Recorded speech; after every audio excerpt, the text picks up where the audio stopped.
Muito bem. Então, a nossa aula de hoje, ela é para falar um pouquinho sobre o meio interestelar e o nascimento das estrelas, né?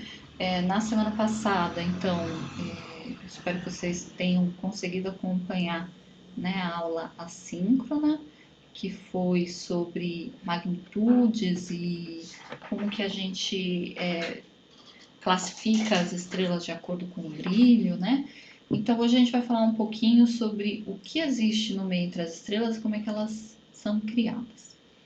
Né? Então a primeira pergunta é como que as estrelas são criadas, né? E talvez antes de fazer essa pergunta a gente pode se perguntar o que são estrelas, né? O que é uma definição de estrela? Então só para a gente saber, né? A estrela ela é uma bola de gás. Muitas vezes as pessoas classificam como autogravitantes, ou seja, elas são,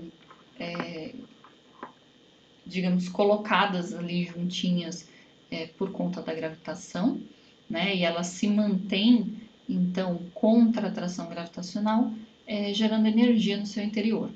Né? E a classificação, apesar da gente usar o termo estrela para alguns objetos que a classificação formal de estrela não seria aplicável, né?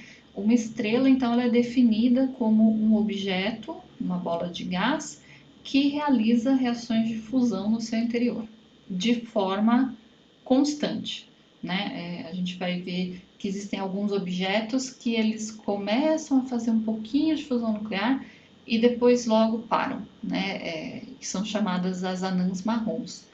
Então, assim, na definição ao pé da letra, elas não são exatamente estrelas. Mas então, como é que as estrelas elas são formadas? Se elas são bolas de gás, elas têm que ser formadas a partir de gás, né, que existe, então, aí no espaço, né, no que a gente chama de meio interestelar. Então, o que acontece? Você tem nuvens moleculares de gás bastante frio e poeira também, né? A gente vai ver o que a gente chama de poeira, né? Também. E por algum motivo, algo faz com que essa nuvem aqui ela comece a contrair, né? E ela vai contraindo, contraindo, conforme ela vai contraindo, ela tipicamente ela fragmenta em vários pontos que vão contrair de forma individual, né? E em algum momento, então, a gente tem a criação dessa estrela, potencialmente também com sistemas planetários. Então, a aula de hoje ela vai ser dedicada a justamente avaliar como que se dá esse processo todo, né?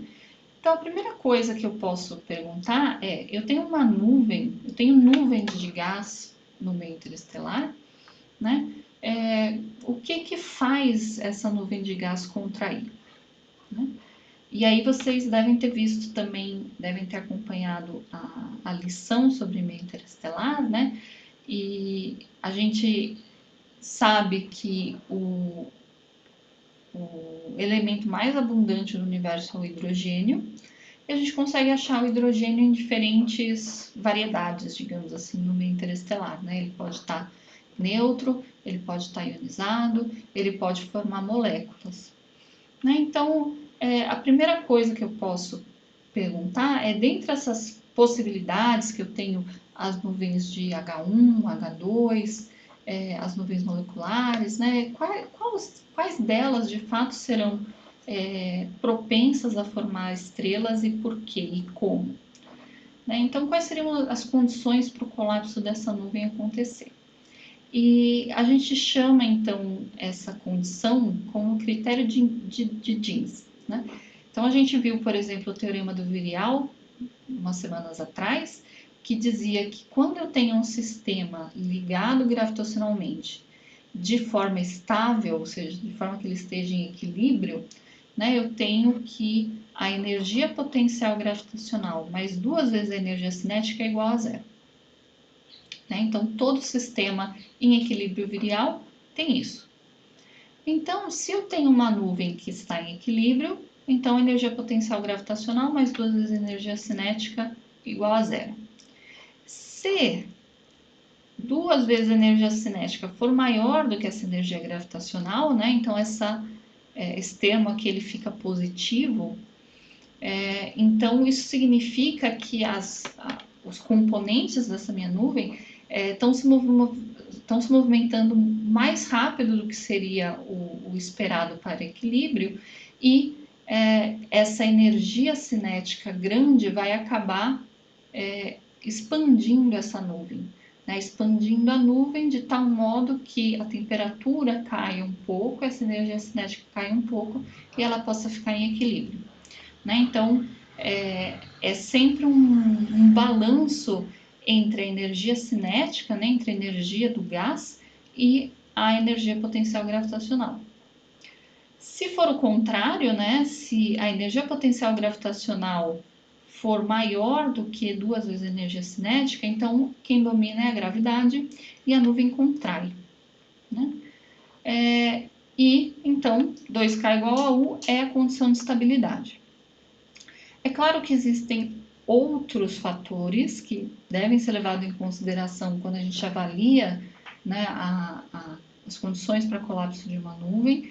Então, por exemplo, toda nuvem sempre tem alguma coisinha de energia de rotação. Também você tem efeitos de turbulência e campos magnéticos são importantes, né? A gente tem um campo magnético que permeia o meio interestelar e esse campo magnético, em geral, ele faz pressão para fora, né? Então, ele atua contra o colapso de uma nuvem. Então, não levando em conta esses fatores, né, que são fatores corretivos, a gente tem essa condição de estabilidade da nuvem. Então, vamos escrever. Vamos supor que a gente tem uma nuvem esférica, que tem uma densidade constante dentro de toda a nuvem. Nesse caso, então, a energia potencial gravitacional dessa nuvem é menos 3/5 de G massa ao quadrado da nuvem dividido o raio da nuvem. Tudo bem? A energia cinética, a gente pode, como a gente está num meio diluído, num meio de temperatura baixa, né, a gente pode tomar a energia cinética como a energia que a gente tem vindo lá da termodinâmica, né? É um gás monoatômico, então o hidrogênio, né? Então a gente sabe que o hidrogênio é o mais abundante, então a gente toma a energia cinética como 3/2 de NKT, né? Onde N é o número total de partículas que eu tenho na nuvem. Eu posso ainda reescrever esse número total como a massa total da nuvem dividido a massa dos componentes, né? Então, a gente, em geral, a gente costuma usar o que a gente chama de peso molecular médio. Então, se eu pego o peso molecular médio e multiplico pela massa do hidrogênio, eu tenho essencialmente uma média aí da massa dos componentes dos átomos que formam a minha nuvem, né? Se a minha nuvem for unicamente de hidrogênio atômico, né? Então eu teria simplesmente a massa dividido a massa do hidrogênio e μ seria igual a 1. Né? Aí quando eu começo a misturar outros elementos, por exemplo, hélio, né? Então o universo é mais ou menos 24% hélio, aí eu começo a aumentar o valor do peso molecular. E é claro, né, que eu estou falando por componentes. Então, se eu tiver uma molécula, né, por exemplo, uma molécula de hidrogênio, eu tenho duas vezes a massa do hidrogênio ali naquela molécula.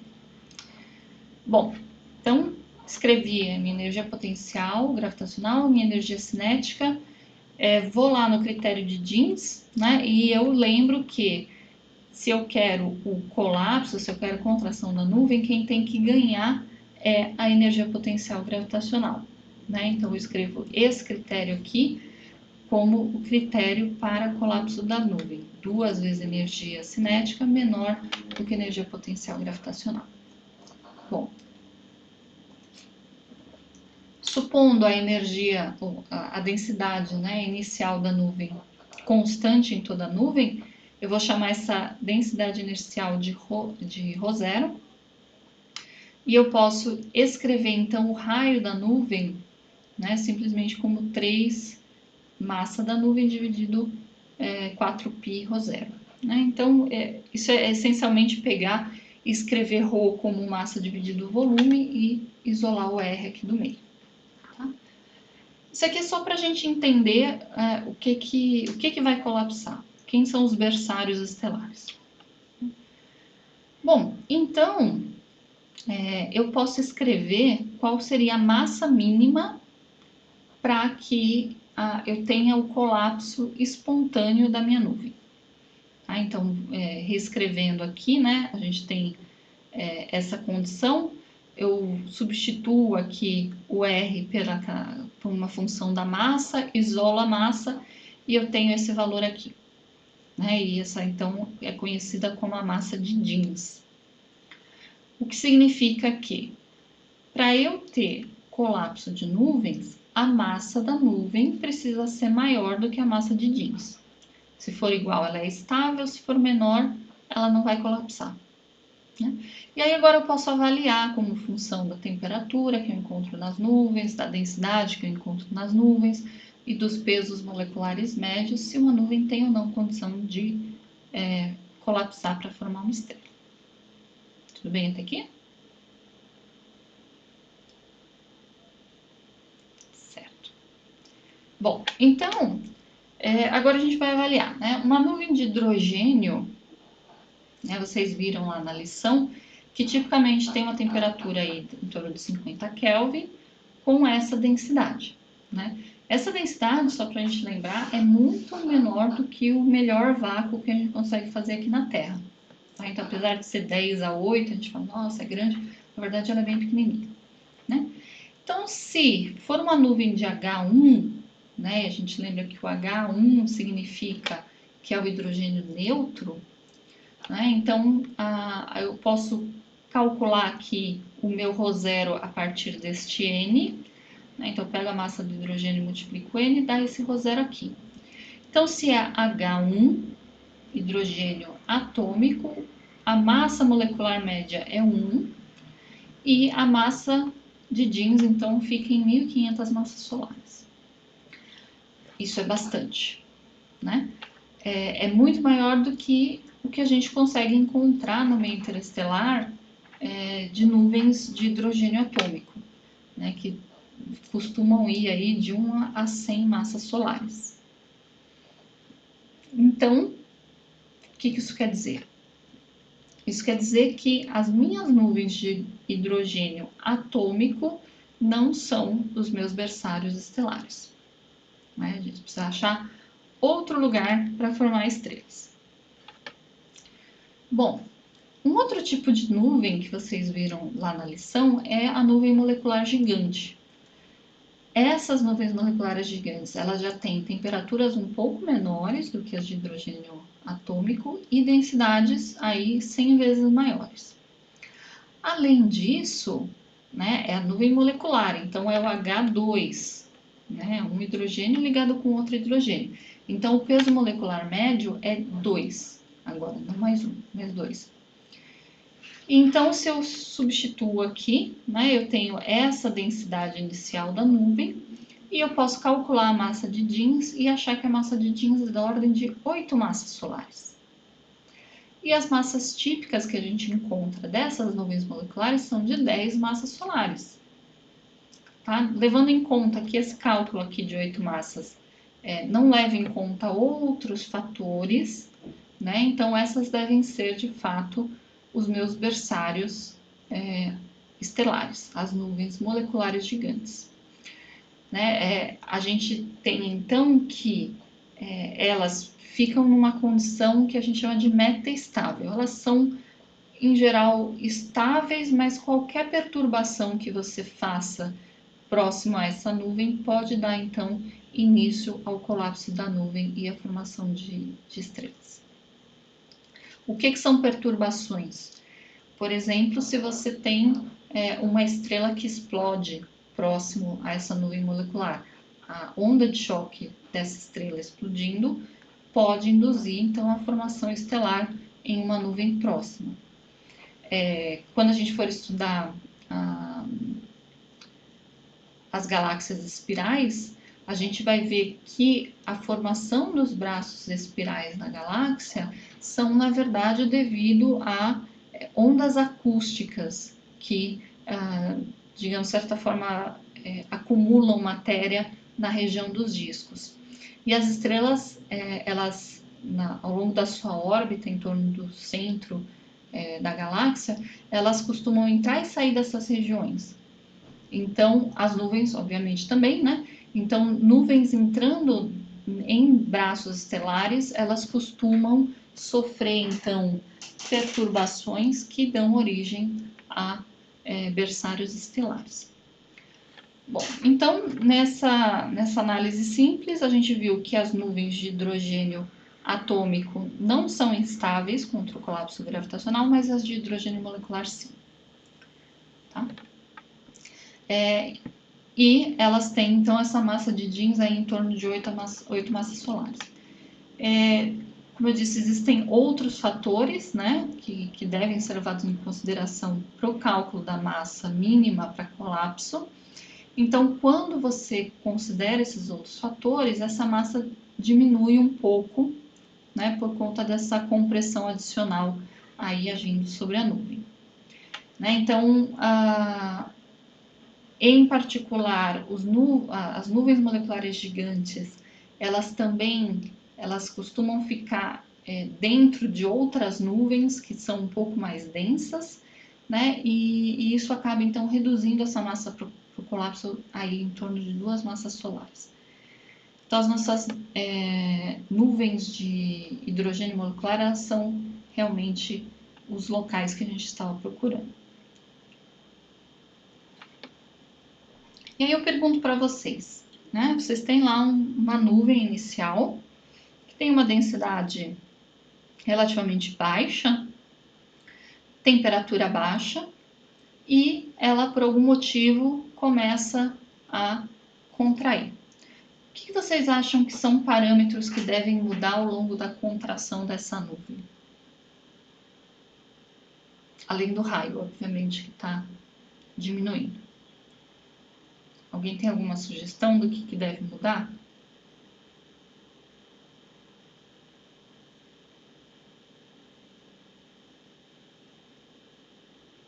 Bom, primeira coisa, né, se o raio está diminuindo, a densidade aumenta, né? Isso é coisa meio evidente. Mas também a gente vai ter um fator aí com a temperatura, né? Então, inicialmente, quando a nuvem começa a sua contração, ela está no que a gente chama um movimento de queda livre, porque a densidade é tão baixa que os outros componentes da nuvem não são suficientes para interagir ali de tal modo a barrar, ou melhor, a diminuir a velocidade de contração dessa nuvem. Além disso, como a densidade é baixa, né, conforme, pensa, por exemplo, lembrando lá das aulas de termodinâmica, né, pensa que você tem um pistão com gás, né, um gás num reservatório e um pistão.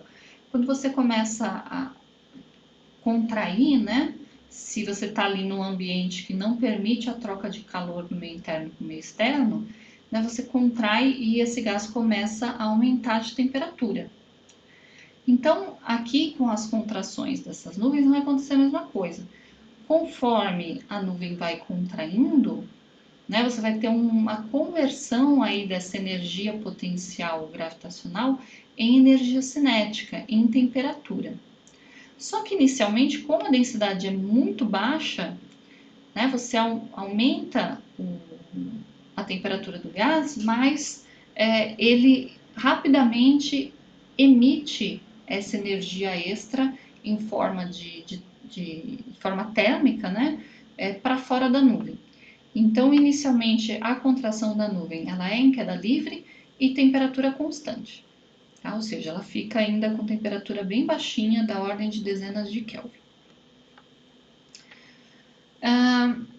Durante esse processo, né, a gente, quando fez ali as estimativas da massa de Jeans, a gente supôs que a densidade da nuvem era constante dentro de toda a nuvem, mas a gente sempre vai encontrar inhomogeneidades dentro de uma nuvem. E é claro que as inhomogeneidades que inicialmente são pequenas, conforme a contração da nuvem vai ocorrendo, elas vão aumentando, né? Pequenas diferenças elas vão ser amplificadas nessa fase de contração. Então, o que a gente vai começar a observar é que durante a contração de uma nuvem, você vai começar a ter regiões que vão começar a se contrair localmente, né? De modo que não vai ser a nuvem toda contraindo num único objeto grandão com aquela massa, mas sim vários objetos menores com contrações locais, né? Bom, e aí a nuvem vai contraindo, a densidade vai aumentando e vai chegar uma hora em que essa conversão de energia potencial gravitacional em energia cinética, em temperatura da nuvem, o sistema ele não vai conseguir mais emitir esses fótons saírem livremente de dentro da nuvem, porque esses fótons vão começar a sair, aí eles vão começar a encontrar com outros componentes da nuvem, vão interagir com esses componentes, vão ser absorvidos, vão ser reemitidos, então vai chegar um certo ponto em que a gente diz que a nuvem ela se torna oticamente densa. E aí os fótons não saem mais livremente e a temperatura da nuvem começa a aumentar. Tá? Bom, e aí nesse caso, quando a gente tem esse meio se transformando em oticamente denso, a gente passa de um colapso isotérmico para um colapso adiabático, né? E a temperatura então aumenta. E aí deixa eu passar aqui um vídeo para vocês, que é justamente uma simulação do processo de contração de uma nuvem, né? Então a gente tem aqui essa nuvem que inicialmente tem uma certa massa, né? Ela começa a contrair e a gente começa a ver, né, que regiões aqui individualmente começam a ficar mais densas, né? Então quanto mais branco aqui, mais densa é uma região da nuvem. Né? Então a gente começa a ter vários colapsos locais a partir de um colapso inicial da nuvem como um todo.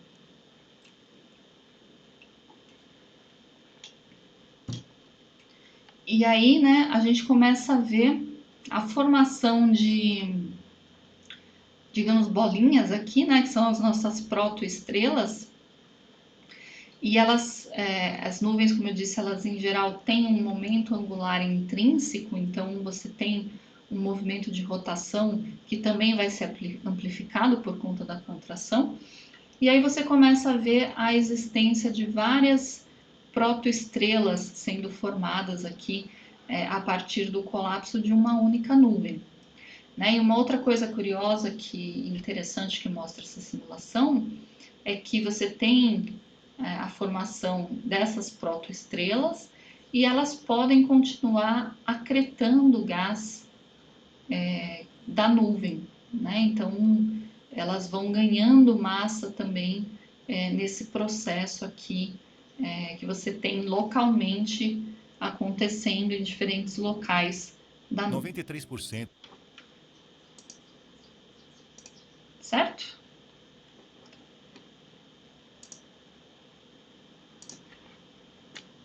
Muito bem, então vamos voltar aqui. Bom, então, né, resumindo aqui, né, a gente tem uma nuvem que a gente chama de supercrítica, começa a contrair. Inicialmente, então, esse colapso é isotérmico. Conforme a densidade aumenta, eu passo a ter maior opacidade e o colapso passa a ser praticamente adiabático. E aí a temperatura aumenta muito, né? Quando a temperatura atingir 2000 Kelvin, então lembra que a gente saiu lá de uma nuvem que tinha mais ou menos 10 Kelvin, agora quando o colapso for tal que a temperatura da nuvem atingir da ordem de 2000 Kelvin, eu vou começar a quebrar as moléculas de hidrogênio. Né? Então, ao invés de ter moléculas, eu vou ter o hidrogênio atômico. mas a temperatura, bom, a nuvem continua contraindo, a temperatura continua aumentando e vai ser atingida uma condição de temperatura na qual vai ser possível ionizar o hidrogênio. Então, eu passei de molécula para átomos e agora eu passo de átomos para núcleos, né? Prótons essencialmente, mais elétrons, né? Aí, essa minha protoestrela, né? Ela vai entrar num estágio que é a queima do deutério. O deutério, ele é o isótopo do hidrogênio, então o hidrogênio mais comum, ele tem o núcleo dele que é um próton. O deutério, ele tem o núcleo que é um próton mais um nêutron. Tá? Então, existe uma certa quantidade no universo de deutério, que é bem menor do que a componente mais comum do hidrogênio, que só tem o núcleo com próton. Mas então a gente passa para esse estágio então da queima de deutério, né? Então a estrela ela começa a produzir energia no seu interior e quando então isso acontece, a gente entra no estágio que a gente chama de pré-sequência principal. A gente pode colocar aqui num diagrama HR, né, que é aquele diagrama de luminosidade como função da temperatura, e a gente tem então essa fase de colapso representada por essas setas azuis que a gente vê aqui no diagrama HR. E essa linha vermelha aqui, a sequência principal. Tá? Na verdade, a sequência principal de idade zero, que a gente chama, né? Então, quando a estrela se torna uma estrela, né, onde que ela se posiciona aqui no diagrama HR. Então, coisas interessantes que a gente olha aqui nesse gráfico. Primeiro, né, cada protoestrela, dependendo da massa, vai seguir um caminho diferente aqui no diagrama HR. Né? Então, as estrelas, protoestrelas são mais massivas, elas vêm parar aqui em cima, né, na região de alta luminosidade e alta temperatura. Né? A gente lembra que o diagrama HR tem a temperatura aqui correndo no sentido contrário do típico, né? Ela aumenta da direita para a esquerda e não o contrário. Né? E quanto mais baixa a temperatura, então, mais aqui na região de menor luminosidade, menor temperatura, a minha protoestrela vai cair na sequência principal. Essa linha pontilhada aqui, ela determina quando que de fato a minha estrela nasce do ponto de vista formal, né, na astronomia.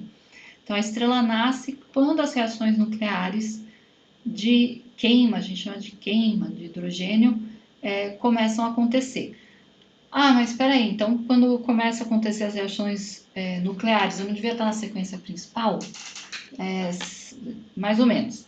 Né? Na verdade, nesse caminho entre cruzar essa linha tracejada e chegar na sequência principal de idade zero, a estrela ainda está, digamos, se entendendo aí nesse processo de fusão, né?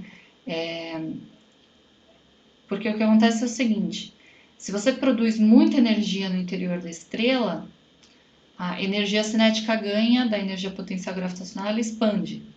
Mas aí conforme ela expande, ela esfria, então a energia cinética fica mais baixa e quem ganha é a gravidade, ela contrai. Né? Então, até a estrela conseguir uma taxa de reação na qual ela não fique fazendo esse movimento de expande e contrai, e aí de fato ela vem parar na sequência principal, ela está fazendo esse caminho aqui. Tá? Aí quando ela chega numa taxa de reação tal que ela consiga ficar em equilíbrio, aí ela chegou na sequência principal, de idade zero. Tudo bem? Bom, uma outra coisa que costuma acontecer, né, ao longo desse processo de colapso de nuvens é a formação de disco.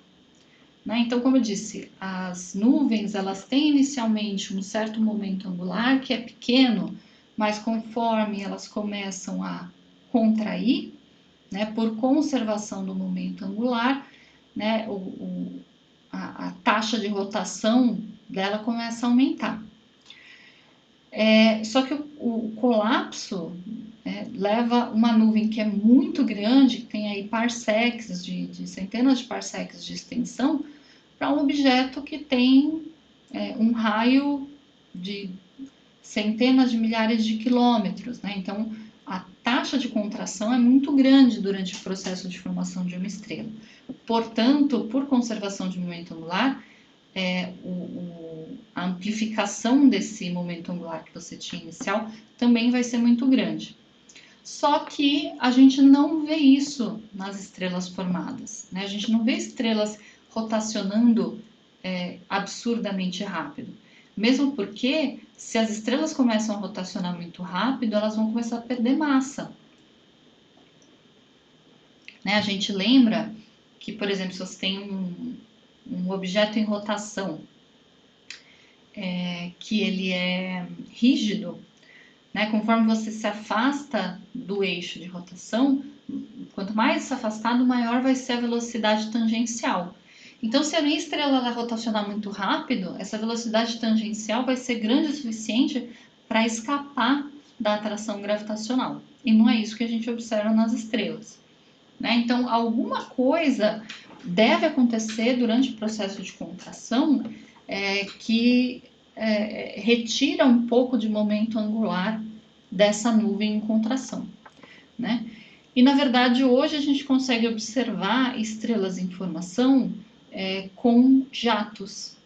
Né? Então, por exemplo, aqui no centro a gente tem uma protoestrela e a gente vê um jato de matéria muito grande sendo emitido aqui da região polar dessa estrela.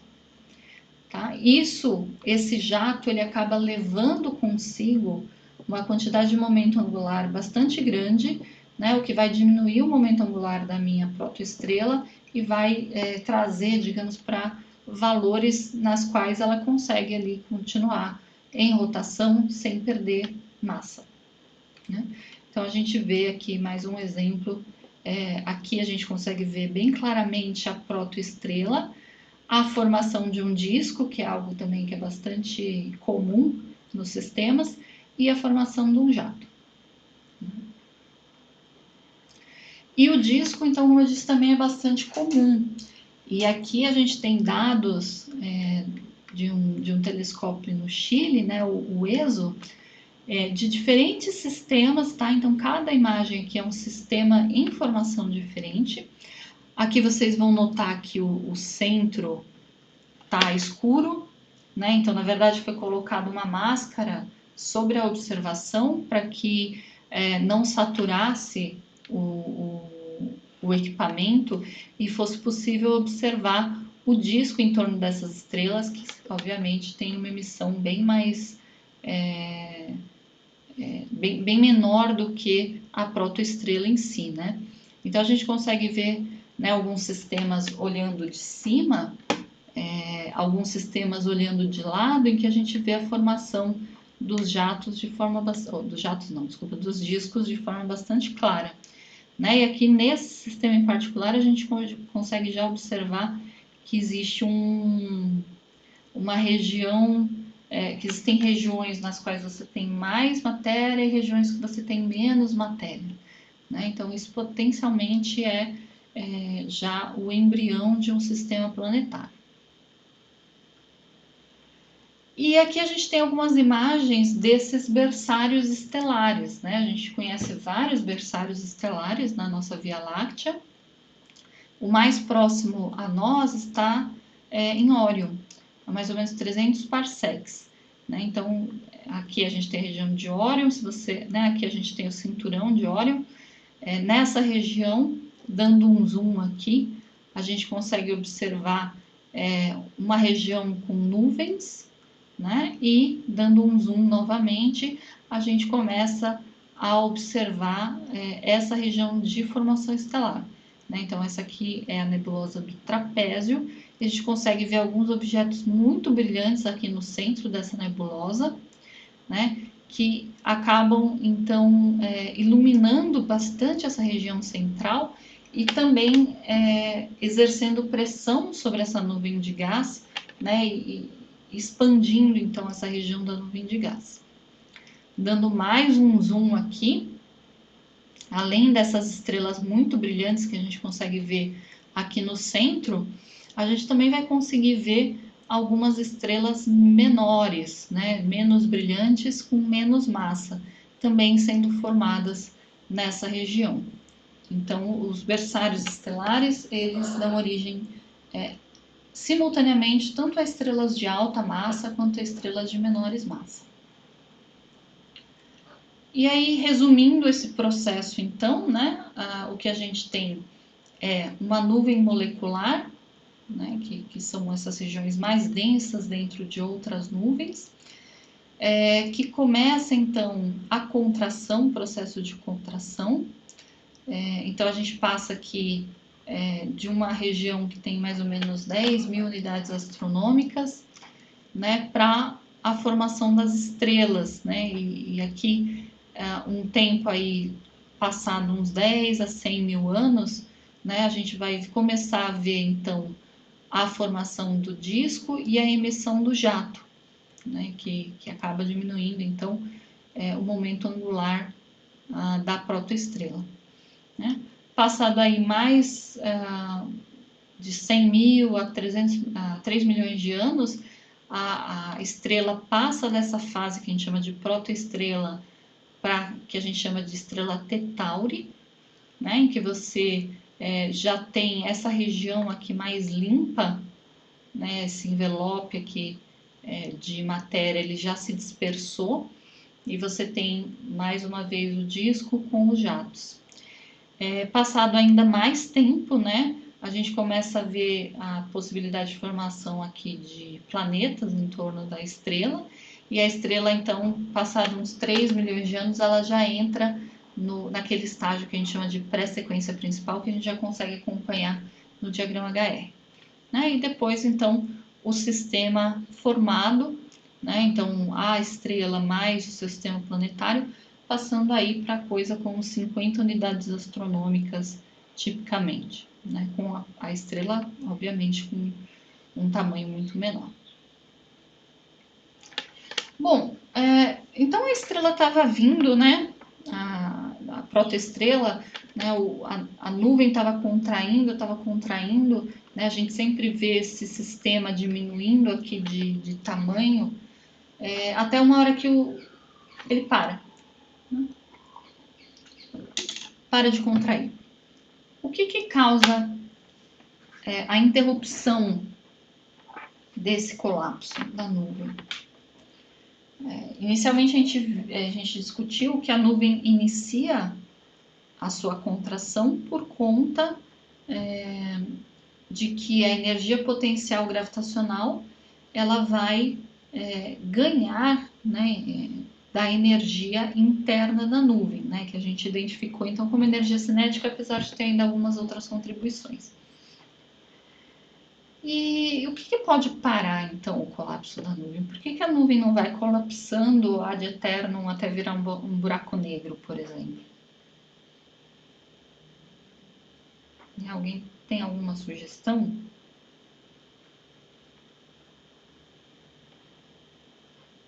Não? Só tímido aqui na sala. Bom, a pressão interna precisa igualar, então, a pressão externa, né? Não é bem externa, mas a pressão que puxa para dentro, que é a gravitacional, né? Então, você precisa dar energia para essa nuvem, tá? A energia para essa nuvem vem da fusão, tá? Então, a nuvem ela vai deixar de contrair, né, ou vai contrair num ritmo bem menor até que ela atinja, como a gente já discutiu, aquela situação de equilíbrio, quando as reações de fusão nucleares começarem a ocorrer no interior da estrela. Isso vai, então, proporcionar uma pressão interna, que é a que a gente chama de pressão de radiação, que vai balancear a gravidade que quer que ela continue contraindo. E a evolução estelar, ela vai ser a vida inteira da estrela essas duas forças em em batalha, né? É uma batalha eterna entre a atração gravitacional e o que quer que você consiga gerar internamente de pressão interna. Né? E todos os estágios ao longo da evolução estelar, e mesmo após, né, a morte da estrela, vão ser ditadas justamente por conta desse equilíbrio ou ausência desse equilíbrio. Né? Então, quando a gente tem a pressão interna da estrela balanceando exatamente a pressão causada pela atração gravitacional, a gente diz que a estrela está em equilíbrio hidrostático. Né? E qualquer saída desse equilíbrio, qualquer desequilíbrio que a gente tenha na estrela, vai gerar consequências ao longo da sua vida. Né? Então, como assim essa pressão de radiação? Né? O que é isso? Bom, conforme você faz as reações de fusão, né, você injeta energia no sistema. A gente vai ver em mais detalhes que, por exemplo, o primeiro estágio de fusão, que é a fusão do hidrogênio em hélio, você libera energia, né, então você esquenta o sistema, você gera uma quantidade de fótons muito grande, e os fótons, eles têm uma certa frequência, né, e a gente diz que eles têm um momento associado, né, que vai ser dado então por hν, onde νi é frequência, h é constante de Planck, dividida c velocidade da luz.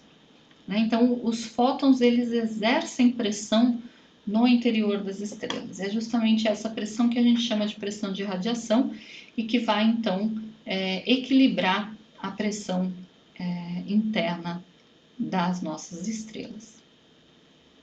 Né? Só para a gente ter uma ideia, a pressão de radiação em termos da temperatura é calculada dessa forma, é 1/3 dessa constante A, T a quarta. Então, a gente vê que aumentar um pouquinho a temperatura no interior da estrela aumenta bastante a pressão de radiação. E por isso que ela, inicialmente, ali naquela fase de pré-sequência principal, ela ainda está se ajeitando, né?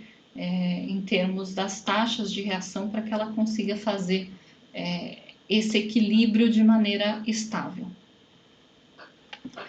Bom, formou-se uma estrela, né? O que acontece agora? Como é que a gente estuda essas estrelas? Se vocês forem olhar, né, novamente essas estimativas de tempo em que se dá o colapso, em que se forma a protoestrela, que ela vira uma estrela T Tauri, em que ela vai para a sequência principal, né, são tempos que perto da idade da estrela, do tempo que a estrela vai viver, são curtos, mas perto da nossa vivência são tempos muito longos. Então, obviamente, nós não conseguimos observar o processo completo, né? A gente não consegue observar uma nuvem se contrair passando por todos esses estágios até se tornar uma estrela. O que a gente consegue são justamente instantes de estrelas diferentes que estão em fases diferentes. E aí nós temos que pegar esse quebra-cabeça e começar a montar. Então, esse quebra-cabeça ele é montado justamente dessa forma. Observam-se estrelas em diferentes estágios de evolução, coletam-se dados, formam-se modelos e a partir dos dados observacionais, junto com esses modelos, nós compreendemos então que as estrelas são objetos dinâmicos. As estrelas elas não são eternas, elas nascem, evoluem e morrem. Isso porque não existe um reservatório infinito de energia para que as estrelas façam essas reações de fusão de forma eterna, né? Afinal de contas, elas vão pegar hidrogênio e transformar em hélio. Uma hora o hidrogênio acaba. E aí ela vai ter que ver o que ela consegue fazer ali para continuar a sua evolução. Né? Então, a partir da próxima aula, a gente vai ver como que se dá esse processo de evolução das estrelas até as suas mortes. né? E eu sempre gosto de colocar aqui uma frase que está lá no livro do Carol Dwosley, né? Que resume bem o que a gente vai ver nas próximas aulas, né? A evolução estelar é o resultado de uma luta constante contra a inexorável atração da gravidade. Então, a estrela, ela vai ao longo de toda a sua vida tentar equilibrar essa atração gravitacional e a gente vai ver que pode ser que ela perca, né, e dê origem a um buraco negro. Mas em vários outros casos, né, mais comuns, ela consegue se suportar contra a atração gravitacional de alguma forma. E é isso que a gente vai ver com mais detalhes, então, na próxima semana. Tudo bem, pessoal? Alguém tem alguma dúvida?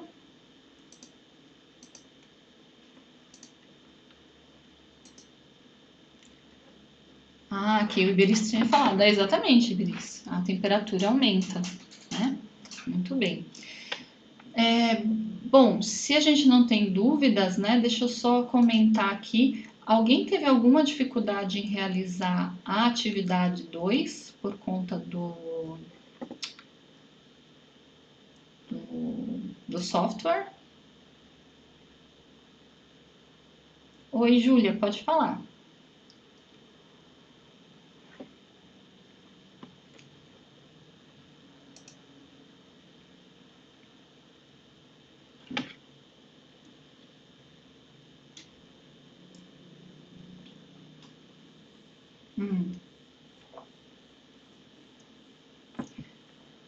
Certo. Você vai fazer sozinho ou você vai trabalhar com outra pessoa? E essa outra pessoa também está com dificuldade? Tá. Aí, isso serve para a Júlia, isso serve para as outras pessoas também, né? Qualquer dificuldade que vocês tenham, vocês podem entrar em contato comigo e a gente dá um jeito, tá? Bom, a atividade 2, né? Então, ela ficou com a entrega, acho que para o meio da semana que vem, por conta do carnaval, para não encavalar com o carnaval. Deixa eu ver aqui quando que é. Isso, ficou para terça-feira. Né? E aqui a gente já tem a atividade de... Essa semana não tem atividade? Não, tem. Essa semana também tem uma atividade que também vai ser usando o Vireu, mas vai ser sem ter sem ter uma parte, né? É o Vireu. E aí a gente vai fazer umas coisas bem interessantes, que simular como que a gente observa as estrelas, como é que a gente pode dizer qual é a magnitude de uma estrela, e como que a gente pode classificar a estrela, como que a gente pode colocar essa estrela no diagrama HR. Então, diagrama HR, eu não me lembro, deixa eu ver aqui, mas desculpa, eu acho que tinha na semana passada, não tinha na aula de semana passada o diagrama HR? Tinha, né? Vamos ver.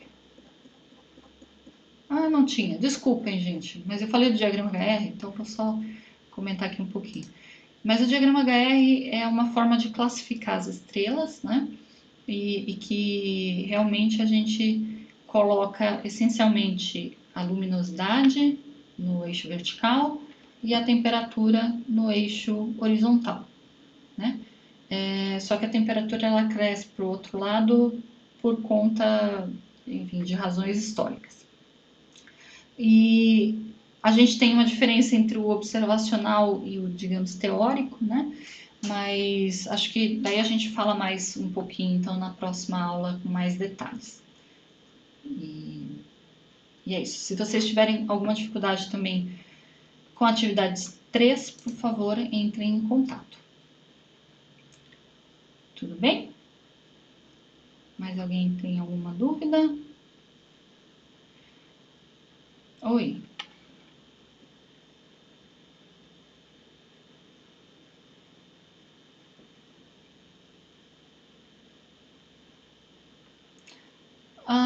Vai cair conceitos de relatividade. Isso. Tá? Então, acho que é isso, pessoal. Bom final de semana para vocês. E me escrevam em caso de dificuldade, né, Júlia? Fica aí de olho. Qualquer coisa, a gente faz algo que resolva aí o problema, tá bom? Então é isso. Tchau, pessoal. Até semana que vem.